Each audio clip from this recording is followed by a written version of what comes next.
우리 성도님들께서 지금 어떤 컨디션인지 모르겠습니다. 그래도 특별한 일이 없으시는 한 뭐 좀 아직 좀 피곤하네, 어제 좀 많이 수고하셨으면 오늘 좀 약간 피곤하네 하셔도 그래도 좀 주무시고 오셨거나 좀 아니면 뭐 아침에 좀 식사를 하셨거나 좀 약간 쉼을 얻고 오시지 않으셨을까 생각해 봅니다. 그러니까 우리는 이렇게 매 순간 쉼을 얻고 다시 회복하고 살 수밖에 없는데요. 만약에 쉼이 없어지면 우리에게 여러 가지 좋지 않은 것들이 등장하는데 그 중에 하나가 뭐냐 하면 마음의 여유가 없어집니다. 지금까지 살아오시면서 내 삶의 체력과 마음이 극단으로 소비되면서 정말 바닥을 치는 것 같은 그런 인생을 혹시 그 어떤 순간을 경험해 보신 적이 있으십니까? 없으시면 좋겠지만 어떤 분들은 그런 인생의 굴곡을 경험하며 지금까지 살아오셨을 텐데 그때를 떠올려 보면 우리에게 여러 가지 좋지 않은 아니 우리의 어떤 한계들이 드러나는데 그 중에 하나가 아까 말씀드린 것처럼 마음의 여유가 없어져요. 제가 몇 주 전이잖아요. 저희 부모님 때문에 막 급히 그 새벽에 운전해서 올라갔다가 막 그 마음이 쫓기면서 여러 일들을 경험하고 나니 몸에 갑자기 막 그 병이 오고 그렇게 할 때 제가 제 딸을 대하는 태도를 봤는데 몸이 힘들고 아픈데 저 어린 딸이 뭐 저를 이해할 수 있겠습니까? 평상시처럼 막 징징거릴 때도 있고 평상시처럼 저는 아픈데 저는 너무 힘든데 피로가 회복되지 않았는데 그것을 뭔가를 해결해 달라고 막 매달릴 때에 마음의 여유가 없더라고요. 평상시에는 제가 충분히 받아줄 수 있는데 제가 그렇게 막 지쳐 있다 보니까 막 짜증이 나고 저의 마음이 극한으로 연약한 모습들이 드러나는 것을 경험하게 되었습니다. 우리가 다 그런 것 같아요. 우리가 쉼을 얻고 쉬고 나면 그냥 적당히 어떤 일이 있어도 이렇게 여유가 있겠지만 정말 몸도 마음도 극한으로 우리가 소비되면서 바닥을 치고 있을 때에 누군가가 나를 턱 건드리면 우리는 평상시처럼 그렇게 여유롭게 행동하지 못합니다. 자, 우리 화면 한번 보시면 예전에 보았던 우리 이전 본문인데 17절이 있습니다. 17절 보시면요. 다윗이 새벽부터 이튿날 저물 때까지 시간을 잘 보세요. 새벽부터 이튿날 저물 때까지 그들을 치매 지금 전쟁을 하고 있습니다. 우리 이전 본문 기억하시죠? 하나님께서 다윗의 삶을 구원해 주시는데 다윗이 자신의 방법으로 생명을 얻기 위해서 사울 왕에게서 생명을 얻기 위해서 블레셋에게 망명하지 않습니까? 근데 거기서 계속해서 정말 극단까지 뭔가를 선택해야 되는 그러나 그 선택이 어느 걸 선택하든 결국은 손해였는데 하나님이 구해 주셨습니다. 그래서 안도의 그 마음을 가지고 돌아오는데 그 거리가 3일 동안을 진행해야 되는 행군해야 되는 먼 거리예요. 근데 왔더니 지금 자신들이 거처를 마련해 살고 있는 시글락이 아말렉 때문에 다 불타고 가족들이 납치되어 있는 심각한 상황을 만났을 때에 이 다윗에게 다른 사람들이 했던 행동은 자신들에게 극단적인 상황이 오니까 마음의 여유가 없잖아요. 자, 다윗을 죽이자 하는 그런 모습이 나왔을 때 다윗이 그들을 잠잠히 시키고 우리가 구하러 가자라고 리더로서의 그런 면모를 보여줬던 것을 보게 됩니다. 근데 달려갔을 때에 어디에 있다 정보도 없이 그냥 막 무작정 3일 동안 거의 쉬지도 못하고 행군해서 겨우 왔는데 그 지쳐있는 상황 가운데 가족들은 다 잡혀갔죠. 집은 불타있죠. 사람들은 나를 공격하려고 하고 있죠. 이 상황 가운데서 다시 한번 마음을 추스려서 그들을 이끌고 가족들을 구하러 갈 때에 광야를 그냥 정처 없이 막 찾아갈 때 다윗의 심정은 쉴 수가 없어요. 그냥 가다가 자 우리 좀 오늘 푹 쉬고 다시 갑시다가 아니라 지금 무조건 시간을 줄여서 달려갔어야 되는데 그래서 결국 이 사람들을 만나 전쟁을 할 때 새벽부터 그 다음날 이튿날 저물 때까지 계속해서 민감한 상황 가운데 전쟁을 해야 했습니다.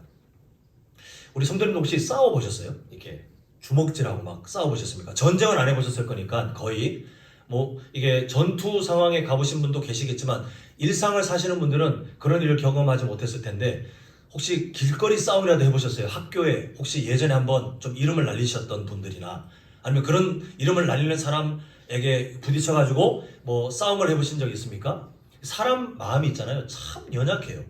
제가 청년 때 무술에 좀 심취해가지고 이 무술 저 무술 다 배워본 적이 있는데 킥복싱을 한번 배워봤어요. 근데 스파링을 하는데 3분 주거든요. 3분 동안 스파링을 하는데요. 우리 3분 하면 되게 짧지 않습니까? 근데 익숙하지 않은 제가 들어가서 배우면서 그 전에 뭐 태권도도 하고 또 다른 무술도 배웠지만 스파링을 하면서 이게 글러브를 끼고 헤드기어를 쓰고 하는데 30초가 30분처럼 느껴지는 거예요. 사람이 지치니까 그 긴장감 속에 이 팔을 들고 있는 이것도 못 감당할 할 정도로 그 누군가와 막 토닥토닥 싸우면서 뭐 제가 진짜 주먹 맞고 쓰러질 그런 게 아니라 글러브를 서로 끼고 이렇게 약속 안에서 하고 있는데도 그 긴장감이 있으니까 있잖아요. 나중에는 팔을 못 들고 호흡을 못 하고 스텝을 못 밟을 정도로 사람이 심각하게 지치는 걸 경험했어요. 그런데 이게 다 일반적인 증상이라고 하더라고요.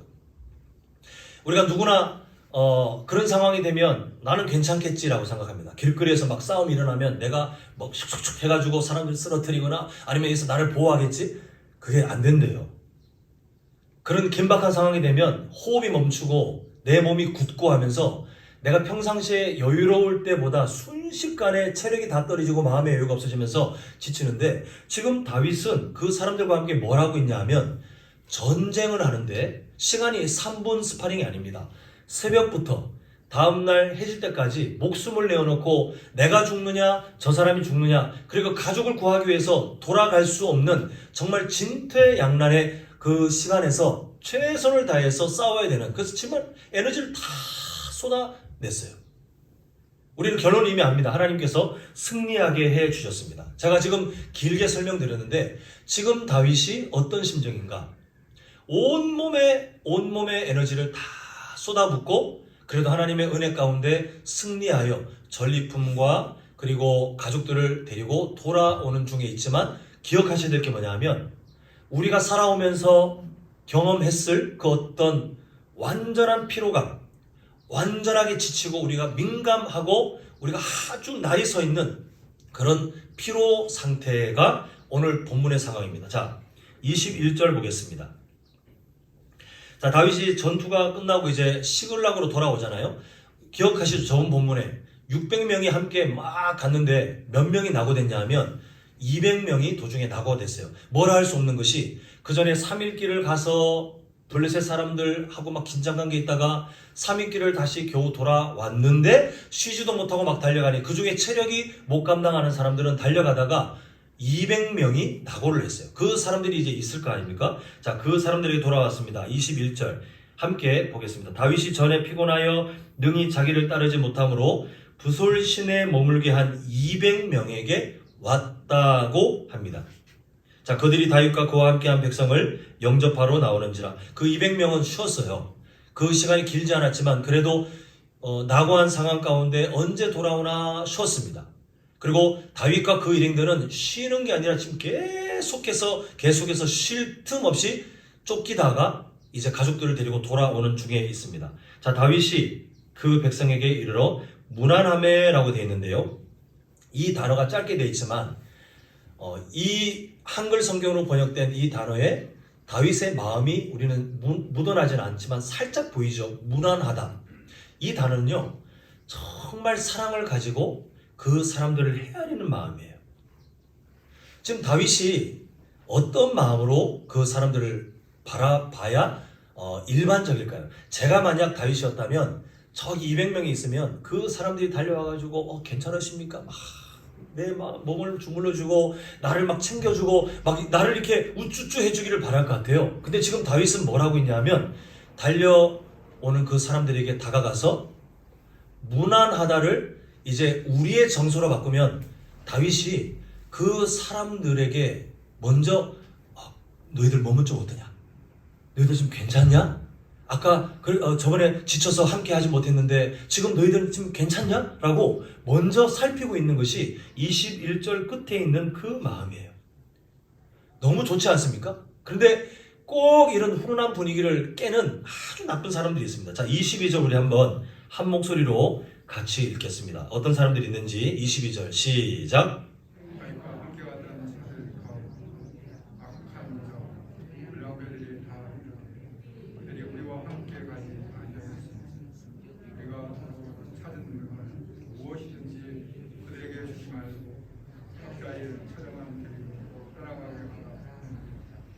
자, 우리 성도님들, 이 말이 합당합니까? 부당합니까? 시각으로, 어떤 시각으로 보느냐에 따라 다르겠지만 세상적인 시각으로는 합당해요. 충분히 합당해요. 지금 200명은 안전한 곳에 푹 쉬었습니다. 근데 지금 다른 사람들은 목숨 내놓고 그냥 잠도 못 자고 새벽부터 다음날 해질 때까지 막 진짜 목숨 내놓고 싸우고 난 다음에 지금 지친 몸으로 극단의 피로감을 갖고 왔는데, 그 사람들이 다윗에게 제안을 하기를 수고한 만큼 대하라는 거예요. 수고한 만큼. 우리는 수고했으니, 목숨 내놓고 수고했으니까 저 사람들은 지금 함께 가다가 도중에 도움도 안 되고 그냥 오히려 사람들의 그 마음에 힘이 빠질 일만 하고 자신들은 푹 쉬었으니까 전리품을 나눠주지 말라는 겁니다. 근데 성경은 어찌 보면 합당한 이 말에 대해서, 이 말을 하는 사람들에 대해서 22절 처음을 보니까 악한 자와 불량배라고 하면서 이들의 마음 상태가 하나님의 마음에 맞지 않다는 것을 우리에게 알려주고 있습니다. 다윗의 반응을 보겠습니다. 자, 23절. 다윗이 이르되 나의 형제들아, 여호와께서 우리를 보호하시고 우리를 치러 온 그 군대를 우리 손에 넘기셨은즉 그가 우리에게 주신 것을, 그 다음 뭐라고 합니까? 너희가 이같이 못하리라. 무슨 말이에요? 주면 안 됩니다. 저 사람들 그냥 쉬었잖아요. 저 사람들 한 게 없잖아요. 그러니까 저 사람들에게는 보상 주지 말고 그냥 가족들 구해준 것만 해도 감지덕지지 무슨 보상을, 전리품 나눕니까? 했을 때에 다윗의 말, 안 된다. 그 사람들이 그렇게 대하면 안 된다. 자, 22절. 이 일에 누가 너희에게 듣겠느냐? 전장에 내려갔던 자의 분깃이나 소유물 곁에 머물렀던 자의 분깃이 동일하다. 전리품을 받는데 챙겨줘야지. 근데 약간 너희들 수고했으니까 좀 더 줄게. 이게 아니라 똑같아요. 인원별로 똑같이 수고를 더했던, 생명을 내놓고 싸웠던, 아니면 그냥 낙오해가지고 그냥 그 짐을 지키고 있었던, 똑같이 무조건 나눈다라고 이렇게 하고 있습니다. 이 다윗이 지금 평상시의 삶을 보면 참 너그럽고 그리고 합리적인 사람인데, 이분에 대해서는 사용된 단어를 보면 엄청 단호해요. 딱 말을 하는 그 문법을 보면 영원한 금지예요. 더 이상 말하지 마라, 안 들어. 아예 딱 금지시키고 그 사람들의 요구를 묵살해버리는 것을 보게 됩니다. 다윗이 이렇게 하는 데는 세 가지 이유가 있습니다. 자, 첫 번째 이유가 뭐냐면, 우리 한번 23절 다시 한번 보시면요. 다윗이 지금 승리한 것들에 대한 주어를 말하고 있는데, 우리를 누가 보호하셨습니까? 여호와께서. 그리고 하나님께서 이제 성경적인 용법이죠. 우리 손에 넘기셨다라는 것은 하나님이 승리하게 하셨다는 거예요. 우리가 잘나가지고, 우리가 뭔가 단련돼가지고, 우리가 정예 군이기 때문에가 아니라, 우리를 치러 온 그 군대를 우리 손에 누가 넘겼다는 겁니까? 하나님이 넘기셨은 적이에요. 하나님께서. 그렇기 때문에 우리가 이같이 못한다라고 지금 선을 긋고 있어요. 갔을 때에 어떤 일이 있었습니까? 정처 없이 지금 어디로 갔는지도 알지 못하고 달려갔을 때에, 물론 그 상황의 선한 마음이 참 칭찬받을 만한 마음이 드러났지만, 상황만 보자면 아말렉이 어디로 갔는지 지금 정보도 없어요. 근데 하나님께서 마침 그때 애굽 출신 노예 그 한 사람을 만나게 하셔서 어디에 있는지, 또 어떤 상태인지 그 필요한 정보를 얻게 하시고, 그리고 싸움을 할 때도 그 긴 시간 동안 누가 더 불리합니까? 지치고 지쳐있는 다윗 군대가 다 불리해요. 근데 지금 하나님은 승리하게 해 주셨기 때문에, 이 모든 것은 누구의 은혜입니까? 하나님의 은혜로 이루어져서 하나님의 은혜로 우리가 이 전리품을 얻었기 때문에, 이것은 우리가 한 게 아니라 하나님이 주신 것이니 우리가 마음대로 누구는 더 주고 누구는 안 주고 할 수 없다가 첫 번째 이유입니다. 자, 두 번째 이유. 우리 이거는 화면을 좀 보셔야 되겠는데요. 민수기 31장 27절을 우리가 보도록 하겠습니다. 민수기 31장 27절 함께 읽겠습니다. 자, 시작. 얻은 물건을 방불하여 그 절반은 전쟁에 나갔던 군인들에게 주고 절반은 회중에게 주고. 자, 이미 하나님께서 율법을 통해서 정해 놓으셨어요. 어떤 나라는 그렇게 안 할 수도 있죠. 전쟁에 가서 더 수고한 사람에게 인센티브를 주고 그렇지 않은 사람에게는 차등 지급해서 안 주고 이렇게 할 수 있겠지만 하나님께서는 지금 뭐라고 명령하셨냐면 전쟁에 나간 군인들도 있고 전쟁에 안 나간 회중들도 있잖아요. 근데 어떻게 하라고 되어 있습니까? 똑같이. 그게 하나님 나라의 법칙이래요. 우리는 뭐 토를 달 수 있습니다. 이렇게 되면 나중에 전쟁에 나갈 사람들이 과연 마음에 힘이 생길까요, 하나님? 열심히 할 수 있을까요? 토를 달 수 있겠지만 하나님은 아예 말씀에 딱 법으로 정해주시기를 무조건 똑같이 전쟁을 했든 전쟁을 하지 않았든 무조건 똑같이 서로 배분한다. 이게 나의 나라의 법칙이다라고 아예 선을 그어주셨기 때문에 다윗은 이것 때문에 토를 달지 않아요. 하나님이 그렇게 이미 정해졌다는 겁니다. 자, 마지막 세 번째 이유는 우리가 이전의 본문들을 통해서 쭉 보았다시피 다윗이 지금 사람들이 한두 명이 아닙니다. 이렇게 해야 됩니다 라고 했을 때에 그 여론을 반대로 안 된다라고 강하게 아주 단호하게 할 때에 어떤 일이 있을지 몰라요. 그 사람들이 어떤 사람들입니까? 다윗을 죽이자고 했던 사람이에요. 가족들이 잡혀갔을 때에 다윗을 죽이자, 우리가 그렇게 분노를 처리하자라고 했던 사람들인데 지금 그 사람들이 지금 극도의 피로감 속에 지금 화를 내고 있는 겁니다. 저 사람들 챙겨주면 안 됩니다 라고 부드럽게 말하는 것이 아니라 똑같이 민감한 상황 가운데 말을 하고 있지만 그럼에도 다윗이 단호하게 말할 수 있는 것은 하나님의 긍휼한 마음을 다윗이 닮아 있기 때문에 그래요.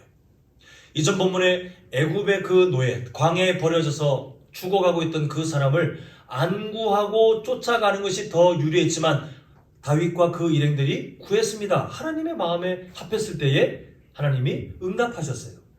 지금 다윗은 마찬가지예요. 누구에게는 주고 누구에게는 주지 않고 충분히 그렇게 할 수 있지만 할 법하지만 하나님의 마음과 맞지 않기 때문에 다윗은 그렇게 응답하지 않고 낙오했던 이 사람들도 먼저 달려가서 문안했다라고 하는 그 단어처럼 먼저 살피고 자기가 챙김받아야 되는 상황인데 오히려 먼저 달려가서 괜찮냐? 좀 많이 쉬었냐? 사랑으로 품고 또 그렇게 하지 말자는 사람들의 그 말들을 묵살하고 동일하게 똑같이 나누고 그리고 눈으로 보시겠는데요. 성경 보시면 26절 보겠습니다. 26절 화면에 없습니다. 26절 보시면 그 함께하지 못한 사람들 낙오한 사람이 아니라 아예 함께하지 못하고 시글락에 남아있던 사람들에게도 동일하게 나눠주는 것을 보게 돼요. 하나님의 말씀 그대로예요. 하나님의 말씀 그대로. 그렇게 이 다윗은 이 세 가지 이유 때문에 단호하게 영원한 금지가 담겨있는 그 문법을 사용해서 아예 토를 달지 못하게 정리해버리는 것을 보게 됩니다. 사랑하는 성도 여러분, 우리가 한번 질문을 좀 해봐야 되겠습니다. 왜 다윗은 이렇게 하면 자신의 것이 줄지 않습니까? 그냥 사람들 여론에 못 이기는 척, 사람들 여론에 그냥 편승하여 수고한 사람에게 더 차등 지급을 해서 인센티브를 주고 그러면 자신의 양이 더 많아져요. 재산이 더 많아져요. 근데 왜 굳이 내 것을 쪼개고 줄어들m에도 불구하고 상관없이 다 공평하게 나누자 이렇게 했을까요? 지금 사람들의 여론이 좋지 않게 흘러가면 또 다시 위험할 수 있음에도 불구하고 그런 것 생각하지 않고 다 똑같이 사람들과 함께 나눠야 된다라고 연약한 사람들까지 다 섬기는 모습을 보이고 있는 것일까요? 어떤 답을 내리시겠습니까? 근데 더 중요한 질문이 있습니다. 왜 하나님께서는 오늘을 살고 있는 우리에게 이 다윗의 모습을 보여주고 계시는 것일까요? 그 이유는 아주 단순합니다. 그 이유가 뭐냐면 하나님 나라에 합당한 사람이 어떤 삶을 사는지 우리에게 보고 도전받으라고 주시는 한 사례입니다. 우리는 이미 여러 차례 확인했습니다. 다윗이 완벽한 사람이었습니까? 아니에요. 하나님 앞에 선한 모습들이 분명히 많이 있었습니다. 그러나 순식간에 그 모습을 잃어버리는 것도 보았고 우리는 또 사무엘 하에 가서 볼 것이고 그 외에 여러 군데마다 연약하기 짝이 없는 다윗을 만나게 될 겁니다. 그러나 하나님께서 왜 다윗을 하나님 마음에 합당한 사람이라고 칭찬하시냐면 다윗의 삶에 전반적으로 뭔가가 잘나서가 아니라 다윗의 마음의 중심이 있잖아요. 하나님 나라의 법칙을 중요하게 생각했어요. 사무엘상의 핵심 주제가 무엇입니까? 무게. 누구를 더 무겁게 생각하느냐? 하나님을 존중, 그게 무게라고 하는 이스라엘의 그 히브리 언어의 언어 유희를 통해서 무게에서 파생된 말로 존중도 나오고 하나님께 드리는 카보드 영광도 나오고 그렇게 나와요. 하나님은 우리 마음에 천칭, 무게를 재는 천칭이 있어서 뭔가를 더 무겁도록 우리는 선택하는데 그게 우리 삶의 가치관이라는 것입니다. 그때 우리는 무엇을 배워야 되냐면 그 어떤 것보다 하나님을 더 존중하고 하나님의 말씀을 더 존중하는 삶의 가치관을 훈련받는 만큼 우리는 하나님 나라에 합당한 사람으로 하나님이 약속한 복을 누릴 수 있다는 것이 하나님이 우리에게 가르쳐주는 교훈이에요. 그 다윗이 하나님 나라의 법칙에 따라 이 마음의 저울에 그 법칙을 중요하게 무겁게 존중하며 살다 보니 많은 불이익을 당했지만 하나님은 그것을 기뻐하면서 약속대로 내가 너를 존중해 줄게 높여주셨습니다. 물론 때때로 다윗이 다른 것을 더 중요하게 여기며 하나님을 가볍게 여기고 하나님의 말씀을 가볍게 여겼던 그때 분명히 그에 대한 대가 지불들이 있었지만 다시 하나님 나라의 법칙을 따라 하나님을 존중했어요. 오늘 그 삶을 살고 있었습니다. 오늘 원래부터 타고나기를 잘 사는 사람이 아니라 하나님 나라의 법칙이 뭔지를 중요하게 생각하다 보니 그 피곤한 중에 지금 다른 사람을 생각할 여유가 어디 있습니까? 자기도 더 뭔가를 얻고 싶은 이기적인 마음이 왜 없겠어요? 그러나 하나님께서 그렇게 말씀하셨고 하나님 나라가 그렇게 이루어져가는 것을 이 다윗이 알았기 때문에 모두에게 공평하게 돌아간다는 다른 나라와 전혀 다른 법칙으로 그 상황을 마무리하고 그렇게 굳은 신념을 가지고 리더의 자리를 살아가는 것을 보게 됩니다. 오늘 우리는 섬김이 주일로 함께 예배를 드리고 있습니다. 직분, 장로님으로, 안수 집사님으로, 권사님으로, 또 서리 집사님으로, 또 다양한 그 직분 외에도 다양한 봉사의 자리, 또 봉사의 어떤 직책이 없다 할지라도 여러 섬김의 자리를 통해서 우리 성도님들께서 지금까지 한남제일교회가 건강한 교회가 되도록 자라가며 함께 힘쓰는 것을 우리 모두가 잘 알고 있습니다. 그 섬김이들이 어떤 삶을 살아가야 될지 오늘 하나님께서 말씀을 통해서 알려주시는 것은 뭐냐 하면 하나님 나라에 합당한 삶이라는 거예요, 이게. 그래서 우리는 섬기는 것, 교회 안에서 우리가 어떤 형태로도 섬기는 것은 졸업이 없어요. 이제 내가 나이가 되었으니, 은퇴했으니, 물론 교회 그 정치법에 따라 은퇴하게 되면 시무장로, 시무권사의 자리도 이젠 내려놓으실 시기가 옵니다. 그러나 그때부터 나 손 놓고 이제는 내가 섬긴 아니요. 직분이 정지되었을 뿐 우리는 또 다양한 자리에서 섬기게 되어 있어요. 섬김은 언제 졸업하느냐? 하나님께서 부르실 때예요. 그 전까지 우리는 어떤 형태로든 섬겨야만 하고 아니면 섬기기 위해서 준비되어야 되는 것이 하나님 나라의 일원들이 살아야 될 당연한 모습이에요. 오늘 이 본문 말씀을 토대로 섬김에 대한 세 가지 영적 교훈을 함께 나누고 오늘 말씀을 맺고자 하는데요. 자, 화면 보시면 제목이 나와 있습니다. 저를 따라서 한번 같이 읽겠습니다. 자, 시작. 섬김은 하나님 나라의 어떤 모습이에요? 당연한 모습이라는 사실입니다.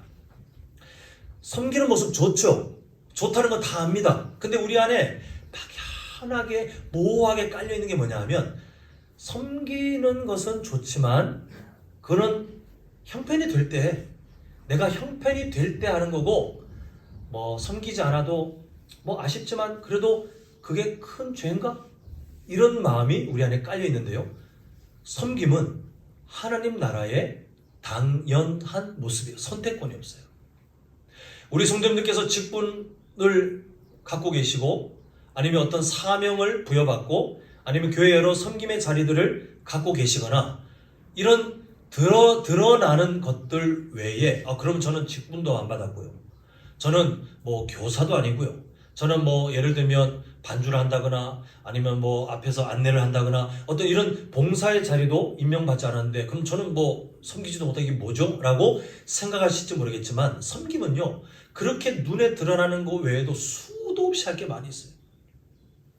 아무도 보지 않는 그 어떤 자리에, 예를 들어 올라오는 자리에 교회 계단에 작은 휴지 조각이 하나 떨어져 있을 때에 그거 하나님의 마음을 가지고 주워서 쓰레기통에 버리면 아무도 보지 않습니다. 그게 또 갑자기 하늘에서 음성이 들리면서 사랑하는 내 아들아, 사랑하는 내 딸아, 내가 너의 마음을 기뻐하며 로또 1등이 되도록 하겠다. 이런 식으로 뭔가 하나님이 보상하지 않아요. 그냥 우리의 일상이에요. 그렇게 한다고 해서 뭐 엄청나게 드라마틱한 뭔가 일어나지 않습니다. 그런데 우리는 하나님 나라의 필수적인 모습을 보인 거예요. 누가 보지 않아도 그냥 내가 하나님 나라에 소속되어 있기 때문에 하는 거예요. 하나님께서 우리에게 주시는 섬김의 자리는 너무 많아요. 너무 많아요. 특히 사람이 보지 않는 자리에 정말 많이 있어요. 그런데 우리는 그 자리를 통해 하나님 나라의 당연한 모습을 배워가고 증명하며 살아가는 것이 바로 섬김의 원래 모습입니다. 여러 직분을 갖고 계시는 직분자 여러분, 또 다양한 자리에 임명받으신 또 봉사자 여러분, 그리고 그 외에 그렇지 않다 할지라도 여러분들의 여러 섬김의 자리에 준비되거나 그렇게 살아가실 수 있는 그런 선한 마음을 갖고 계신 우리 모든 성도님들, 섬김은요 당연하게 되는 게 아니더라고요. 반드시 대가 지불이 필요합니다. 우리 직분자들 한번 예를 들어보겠습니다. 장로님들, 권사님들, 집사님들, 맡고 계시는 그 직분자로서의 사명들이 있을 텐데 내가 정신 차리고 보니 이미 장로의 역할을 나도 모르게 하고 있고, 정신 차리고 보니 안수 집사 역할을 하고 있고, 내가 정신 차리고 보니 권사의 역할을 이미 하고 있고, 정신 차리고 보니 서리 집사의 역할을 하고 계십니까? 아니에요. 우리는 늘 이기적 본성과 싸우며 그 직분을 마주하게 되는 게 정상입니다. 대가 지불이 필요해요. 내 마음도 헌신해야 돼요. 때로는 내 시간도 헌신해야 돼요. 때로는 내 물질도 헌신해야 돼요. 다양한 것들을 헌신하며 우리는 그 직분의 자리를 감당해야 됩니다. 계산기를 두드려 보면 안 할 이유가 수백 가지, 안 하고 싶은 이유가 수백 가지. 섬김은 내 이기적 본성과 싸워야 되는 거예요. 근데 꼭 기억하셨으면 좋겠습니다. 이것은 이거 해가지고 뭐 하나님 앞에 내가 이렇게 직분을 감당하니 아니면 봉사하니 하나님 뭐 주실 겁니까? 눈치 게임 하는 것처럼 그냥 적당히 보면서 하나님과 이렇게 밀당하면서 보고 어떤 거 주실 거예요? 내 지금 눈앞에 이거 지금 문제가 있는데 내가 이렇게 봉사하면 이거 해결해 주실 겁니까? 막 압박하기도 하고, 그러기 위한 섬김이 절대 아니에요. 섬김은 다시 말씀드리지만 하나님 나라의 당연한 모습이에요. 그렇게 성도님들이 부여받은 직분을 이해하셔야 됩니다. 그렇게 임명받은 그 봉사의 자리를 바라보셔야 돼요. 그렇게 아무도 보지 않아도 뭔가를 하게 되실 때에 그때 내가 지금 하나님 나라로 이 휴지 한번 주실 수 있다, 감사하다. 그렇게 우리의 모든 섬김의 모습들을 이해하셔야 됩니다. 바라기 우리 성도님들, 이미 섬김의 자리를 다양하게 살고 계실 것이고, 또 우리 자녀들 섬김의 자리를 배워가고 또 준비하고 그럴 자리에 있는데, 바라기는 우리 모두가 다양한 섬김의 형태를 갖고 계시겠지만 모두가 하나님 나라의 당연한 모습을 배우고 증명하셔서 하나님을 기쁘시게 하는 우리 하나님 나라의 온전한 백성들이 되시기를 간절히 소망합니다. 자, 두 번째 함께 또 읽겠습니다. 시작. 섬김은 받은 은혜를 어떻게 해요? 흘려보내는 통로입니다. 섬김은요 거창한 게 아니에요. 막 사람들 앞에 드러나가지고 내가 장로입니다, 내가 안수 집사입니다, 내가 권사입니다, 내가 서리 집사입니다, 내가 뭘 하고 있습니다, 이걸 드러내기 위한 자리가 절대 아니에요. 섬김은 어찌 보면 매우 단순합니다. 이 제목 그대로요. 내가 받은 은혜를 흘려보내고 있는 통로예요, 통로. 장로로 임명되신 장로님들, 안수 집사님들, 또 권사님들, 서리 집사님들, 직분자들 이제 먼저 예를 들자면 그 자리 내가 어쩌다 보니 임명받았고 이게 참 거절하기도 그렇고 어쩌다 보니 내가 등 떠밀려서 장로가 되고 권사가 되고가 아니에요. 우리를 구원하신 하나님께서 하나님께서 교회 안에 귀한 직무를 감당하도록 그 은혜를 주신 거예요. 그 직무가 대단한 게 아니라 내가 받은 은혜가 있는데 하나님께서 이렇게 말씀하시는 거예요. 누구누구야, 장로의 자리를 통해 내가 지금까지 너에게 준 은혜를 다시 흘려보내라. 안수 집사의 자리를 통해, 권사의 자리를 통해, 서리 집사의 자리를 통해 내가 이미 준 은혜를 흘려보내라. 봉사자들 다 마찬가지예요.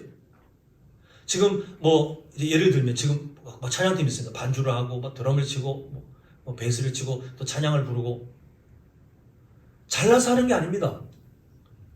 근데 왜 그걸 하고 있어요? 안 하면 권혁계 목사 막 눈치 주고 막 압박하고, 아니요, 제가 뭘 그럴 힘이 있어요. 안 하고 그냥 다른 교회 떠나도 제가 어떻게 할 수 있는 힘이 없어요. 근데 왜 청년들이, 학생들이 또 다양한 우리 성도님들께서 그 자리를 그렇게 순종하고 계십니까? 성가대로 왜 하고 계십니까? 왜 앞에서 안내하고 계시고, 왜 방송실에 계시고, 또 다양한 자리에서 뭐 마을장이나 부마을장이나 그렇게, 아니면 그런 직분이 드러나지 않아도 왜 그렇게 하고 계십니까? 하나님께서 주신 그 복음의 은혜가 너무 크고, 그리고 오늘을 살게 하신 생명이 이미 나에게 있고, 또 그렇게 섬길 수 있는 건강도 나에게 주셨고, 또 때로는 내가 다른 사람보다 그걸 할 수 있는 어떤 재능도 있고 기술도 있고 경험도 있고, 그러니까 흘려보내는 거예요. 성도님들 다 언급하지 못할 것 같아서 제가 그냥 미리 양해를 구하지 않고 장로님들을 좀 자랑하고 싶습니다. 장로님들 보시면 장로의 직분 말고 제가 참 감사하게 생각하는 것이, 우리 장로님들께서 살아오시면서 가지신 경험들 있잖아요. 사회 경험들, 그걸 흘려보내요. 근데 이게 드러내지 않아요. 어떤 분은 가르치는 은사가 있으시니 그 재능 기부로 배움이 필요한 사람들에게 그걸 흘려보내요. 또 어떤 분은 오랫동안 그를 뭐 차량이나 그런 봉사의 여러 그 기술들이 있어 교회를 막 살핍니다. 아무도 강요하지도 않고 아무도 뭔가를 부탁하지 않지만 스스로 막 살펴요. 또 어떤 분은 뭐 전기나 뭐 아니면 만드는 그 기술이 있으시다 보니 뭘 뚝딱뚝딱 해내는데 자랑할 법도 하잖아요. 내가 이렇게 했습니다 할 수도 있잖아요. 근데 어디 가다 보면 뭐가 돼 있어요. 우리는 하나님이 주신 그 은혜들, 다른 사람들과 다르게 내가 나름 남을 가르치는 삶을 해올 수 있던 은혜 주셨거나, 아니면 여러 그 섬김의 자리 가운데 차량에 대해서 익숙하게 살 수 있도록 하나님이 은혜를 주셨거나, 아니면 다른 사람과 다른 어떤 그런 전기나 뭐 그런 도구를 다루는 기술을 하나님이 좀 더 알도록 은혜를 주셨다면 교회 주셨을 때에 흘려보내는 거예요. 장로님들처럼 흘려보내는 거예요. 아무도 몰라요. 이제 나중에 알게 되겠지만 그래도 드러내지 않아요. 저는 너무 장로님들이 그래서 너무 감사해요. 막 과시하면서 제가 몇 명을 지금 가르치고 있습니다. 제가 지금 이만큼 일을 했습니다. 제가 지금 이렇게 해놓고 갑니다. 전혀 몰라요. 나중에 알아요. 나중에. 말씀도 안 하세요. 제가 세 분을 예를 들었지만 다른 봉사자들 다 동일합니다. 하나님께 받은 은혜를 그렇게 흘려보내고 계신 게 여러분들의 자리예요. 그러므로 우리 성도님들, 때로는 대가지불 때문에 피곤합니다. 때로는 망설임도 있어. 하지 말까? 오늘 핑계대고 나오지 말까? 오늘 이거 말고 하니까 1년 동안 고생스러운데 내년에 다른 사람 하라고 내가 어떻게든 등 떠밀고 빠져나올까? 별 상상들이 다 들 수 있습니다. 인간인지라. 근데 그 순간 우리는 하나님께 받은 은혜를 우리가 버려버리는 게 돼요. 우리 성도님들, 하나님이 주신 참 많은 은혜들이 있잖아요. 그 은혜들이 사실이라면 섬김의 기회가 왔을 때에 타협하거나 거부하지 마시고 그 자리가 하나님께서 기뻐하실 자리고 또 다른 성도들에게 유익이 될 자리라면 감당하십시오. 하나님이 감당하게 하십니다. 하나님께서 그 일을 할 수 있도록 하시는 거니까 인간의 겸손을 만들지 마세요. 하나님께서 그 자리를 주시면, 하나님, 내가 그동안 구원의 은혜도 누렸고 생명도 있고 내가 지금 건강도 적당히 있고 또 할 수 있는 어떤 여유가 있는 것 같은데 하나님 그동안 주신 은혜를 이제 흘려보내라고 주시는 자리라면 하나님이 허락하시는 시간까지 감당하겠습니다. 이게 우리의 섬김의 자세여야 합니다. 그때 마귀가 틈타지 않아요. 그때 하나님께서 우리를 통해 영광 받으시고 우리의 섬김을 통해서 교회가 하나님의 나라답게 든든히 서가게 하는데요. 우리 모두가 그 선한 마음을 잃어버리지 않기를 간절히 소망합니다. 자, 마지막 세 번째입니다. 자, 함께 읽도록 하겠습니다. 시작! 섬김을 통해 하나님 나라의 향기가 나타납니다. 간단해요. 간단해요. 우리 교회 한번 생각해 보겠습니다. 지금 그렇지 않은, 이미 그렇게 살고 계시지만 그렇지 않은 것처럼 상상해 보세요. 우리 교회가 섬김이 싹 사라져요. 아무도 뭔가를 하지 않아요. 직분자도 그 직분 감당하지 않고 봉사의 자리가 있지만 귀찮아하고 안 해요. 서로 섬기지 않습니다. 서로를 돌보지 않습니다. 살피지 않습니다. 그 교회에 하나님 나라의 향기가 나타날까요? 천만의 말씀이에요. 악취입니다. 악취. 세상 바깥으로도 마찬가지예요. 우리가 받은 은혜가 있습니다. 그 은혜를 흘려보내는 게 섬김인데, 이제 우리가 사회를 향해서 우리가 뭔가를 결단하고 섬기는 모습들을 우리가 하나하나 찾아내고 우리가 그렇게 대가 지불을 할 때에 그 모습이 없는 교회, 복음의 향기가 나타나지 않아요. 절대로 그 교회는 향기가 될 수 없습니다. 근데 우리가 부족하지만, 연약하지만, 완성되지 않았지만, 그러나 서로에게 직분, 또 서로에게 봉사, 아니면 서로에게 어떤 섬김, 배려, 하나님이 기뻐하실 마음을 가지고 내 이기적인 본성을 넘어서 뭔가를 하신다면, 또 이 세상을 향하여 굳이 안 그래도 되는데 일부러 우리가 예산을 써가면서 몸을 헌신하면서 그렇게 대가를 지불하면서 뭔가를 하신다면 자부심을 가지십시오. 우리는 부족하지만 하나님은 우리를 통하여 하나님 나라의 향기를 나타내실 거예요. 그게 하나님의 일하시는 방식입니다. 지금 다윗이 본문 가운데 했던 일을 보십시오. 지금 우리가 그걸 보고 이런 쓸데없는, 이런 미련한 사람, 그렇게 우리가 바라봅니까? 아니면 그 삶을 보면서 이게 진짜 하나님 나라의 삶이구나를 도전받으십니까?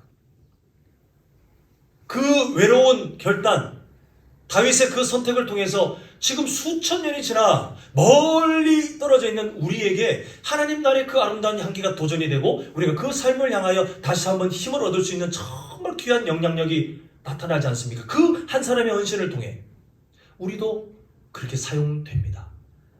바라기는 우리 성도님들, 주님께서 부르시는 그날까지 섬기셨으면 좋겠어요. 주님께서 부르시는 그날까지, 우리가 이 세상을 떠나는 그 자리까지, 아니 예수님께서 언제 올지 모르겠지만 우리가 살아생전 주님이 다시 오실 그 날을 목격한다면 그 날이 오기 전까지 사람 보지 않고 하나님이 기회를 주실 때마다 섬기셨으면 좋겠어요. 하나님 나라의 당연한 모습이기 때문에 그렇습니다. 우리가 이미 그것을 섬기기에 충분한 은혜를 우리가 누렸기 때문에 그렇습니다. 그리고 우리의 그 삶을 통해 하나님 나라의 향기가 나타날 것을 기대하며 주님께서 기뻐하실 마음을 우리가 바라보며 묵묵히 헌신하셔서 섬기셔서 또 그렇게 다른 사람들을 배려하며 도우셔서 하나님이 기뻐하시는 온전한 성도, 온전한 교회로 굳건히 세워질 수 있기를 간절히 소망합니다.